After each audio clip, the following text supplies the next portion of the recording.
कि सनातन धर्म जो है गौ माता के ऊपर टिका हुआ है। हमारे सनातन धर्म में जन्म में गाय, जीवन में गाय और मृत्यु के बाद भी गाय। जो व्यक्ति जन्म से ही गाय की पूंछ पकड़ लेता है, उस व्यक्ति को मरने के बाद वैतरणी नदी पार करने के लिए उनकी औलाद को गाय का दान नहीं करना पड़ता। जैसे माता श्री को वैतरणी नदी पार करने के लिए गाय दान देने की जरूरत नहीं है उनके बेटों को, क्योंकि इन्होंने जीवन में गाय की पूंछ पहले ही पकड़ ली और इतनी पूंछ मजबूत से पकड़ी कि अपने जो बेटे थे, बेटियां थी, पोते नाती, उन सबको ऐसे मजबूत संस्कार दिए हैं कि वो भी कभी नहीं भूल सकते। गाय की पूंछ वो भी नहीं भूल सकते।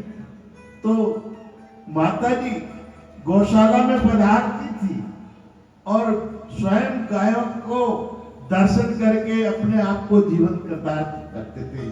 और हमारे सुरेंद्र जी लोहाटी साहब हमेशा लगभग गौ माता के वहां लेके आते थे और 10 दिन में, महीने में, 2 महीने में हमेशा कहा करते थे कि माता जी के लिए लापसी बोला है माता जी ने गौ माता के लिए।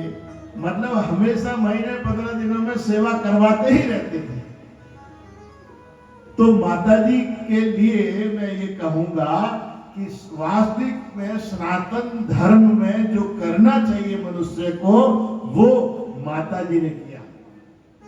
इसीलिए माता जी को अब कहे कि गौदान देने से इनको रास्ता मिलेगा। इनको गौदान देने से रास्ता नहीं मिलेगा, गायों ने पहले ही रास्ता बना दिया है इनके लिए।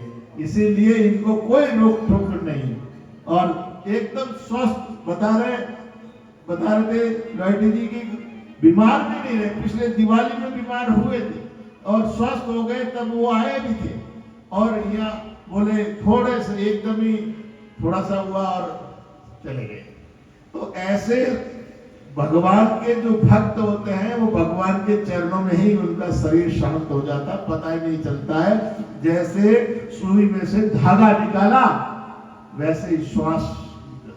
बाकी जो पापी होते हैं वो बहुत रौरव नरक में जिंदे ही यहाँ रह जाते हैं और सड़ जाते हैं, गल जाते हैं, शरीर साथ नहीं देता है और शरीर के अंदर दुर्गंध तक आ जाती है, टाकियां पड़ जाती है। ऐसे पापात्मा को भी मरते आप लोगों ने देखा होगा।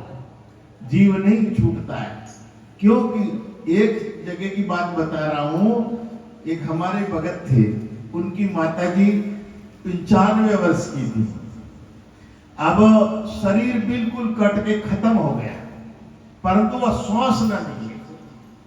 तब मेरे पास आए उनके बेटे, उन्होंने कहा गुरुजी माताजी का शरीर छूट नहीं रहा है, बहुत कष्ट पा रहे हैं और देखने वाले भी कष्ट में है, तो उनका तो आदि का। तब एक कोई इधर बाड़मेर बालोतरा की तरफ एक कोई किसान है, उनकी माता जो घर से है वो कोई रात में एक नारियल लेके बैठती है और वो नारियल को सुबह उस व्यक्ति को उत्तर देती है कि तेरे क्या है। तो मैं खुद गया, मतलब उनके बेटे के पोते के साथ में, बोले गुरुजी आप ही इसका करवा सकते हो। तो मेरे को किसी ने बताया था, तो मैं वहां गया, हम रात रुके वहां, वो नारियल उनके यहाँ दिया और सुबह उन्होंने बताया कि गुरुजी इन माताजी ने कोई पिछले जन्म में गाय को कोई गड्ढे में डाल दिया और उस गड्ढे से वो गाय बाहर निकल नहीं पाई, बड़ी खाई थी। किसान तो ऐसा लोग करते, किसान लोग क्या करते हैं कि गाय जैसे भी बारिश के अंदर खेती में परेशान करती है, तो ऐसी जगह कई दुष्ट होते हैं वो डाल देते। तो बोले वो गाय को उसमें डाल दिया और गाय निकल नहीं पाई और वो गाय तड़प तड़प तड़प के मर गई उसमें। अब इस जीव आत्मा के लिए वही कष्ट दे रही है। जैसे वो गाय तड़प तड़प के मरी और बड़ी मुश्किल से उसकी श्वास निकली, इस तरह से इसको भी वही तड़पा रही है। तब हमने कहा भाई इसका क्या उपाय है? बोले इसका एक उपाय हो सकता है कि कोई गाय लेकर खरीद कर कोई ब्राह्मण को ले जाके उसको दान करे, और दान करने के बाद में इसका श्वास निकल जाएगा।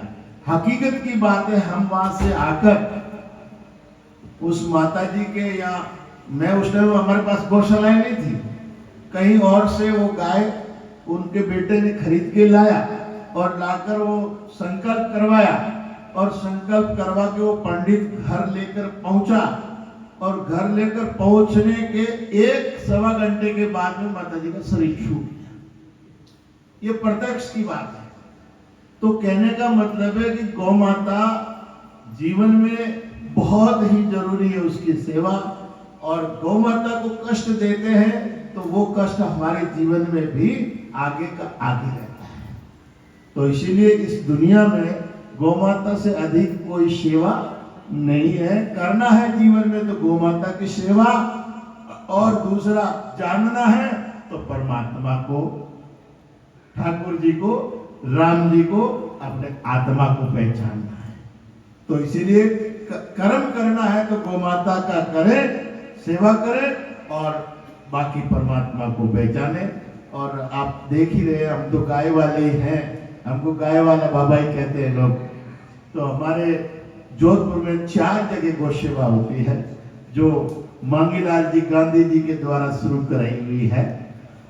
तो पहले गुरु के तालाब में उन्होंने शुरू करवाई, उसके बाद में ये आरती नगर में पाल मेले में जो बछड़े आते थे, टोगड़े वगैरह, वो अच्छे अच्छे बिक जाते थे, और जो नकारा जो काम के नहीं छोड़ के जाते, परेशान करते, तो यह गौशाला बनाया।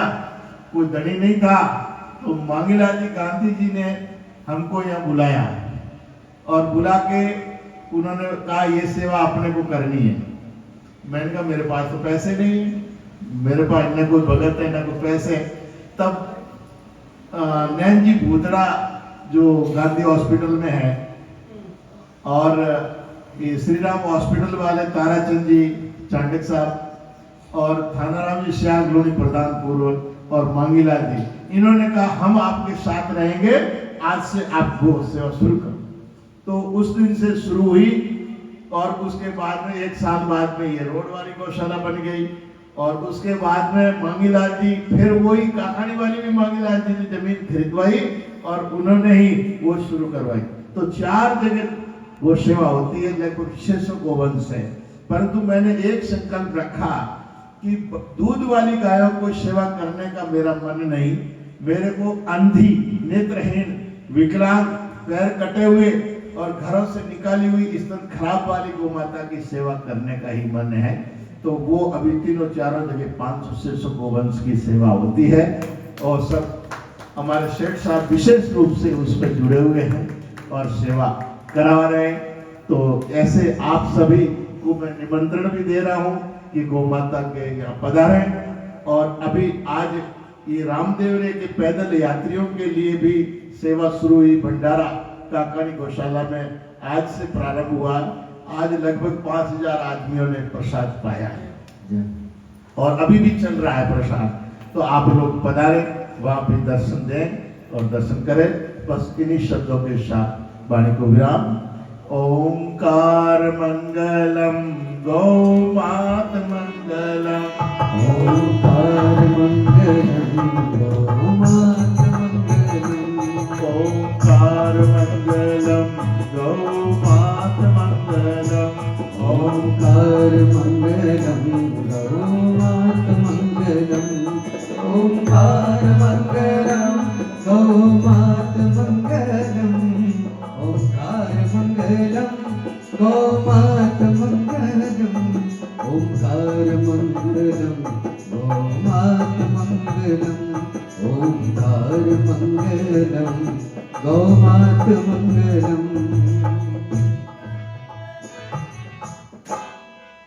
बहुत बहुत मैं पूरा माता जी के चरणों में निवेदन कर रहा हूँ और परमात्मा को प्रार्थना कर रहा हूँ कि ऐसे हमारी दिव्य आत्मा माता श्री को अपने चरणों में पूर्ण रूप से श्रद्धा से चरणों में जगह दे और उनके परिवार, उनके बच्चे खूब स्वस्थ रहे, दीर्घायु रहे और उनका खूब व्यापार, बिजनेस और बढ़ता रहे और माता जी की, गौ माता की कृपा सदा उनके परिवार पर बनी रहे, सदा खुश रहे, गौ माता का आशीर्वाद बना रहे, माता श्री का आशीर्वाद बना रहे, संतों का आशीर्वाद बना रहे और खूब खूब सेवा करें। हरि ओम तत्सत। हरि ओम।